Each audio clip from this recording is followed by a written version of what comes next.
One of the most important things you must do if you disassemble the sprayer at all is use the screws that come with the sprayer.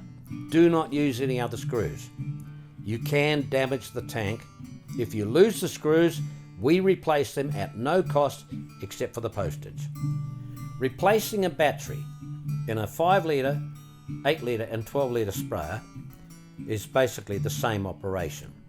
You need to empty the sprayer, obviously, remove the handpiece, turn it upside down and remove the base. The base is held in position with 6 stainless steel screws. Phillips heads. You remove the base and expose the workings.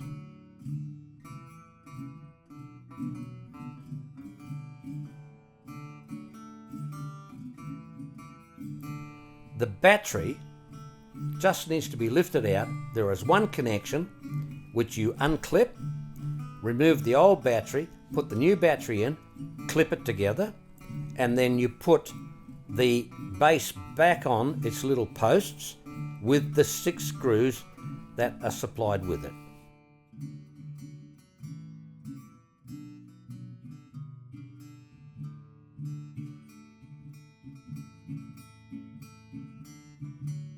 To replace the pump on a 5, an 8 or a 12 litre sprayer, it's basically the same because they're all the same.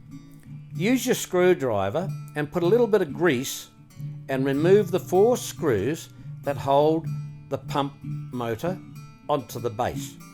You also have to undo the Phillips screwdriver clip that holds the outlet from the tank to the pump.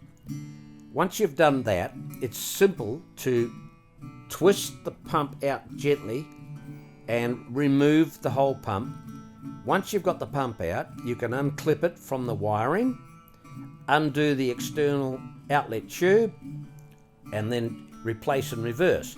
But make sure that you tighten up all the screws when you replace the pump, and make sure that you do tighten the clip on the pump inlet.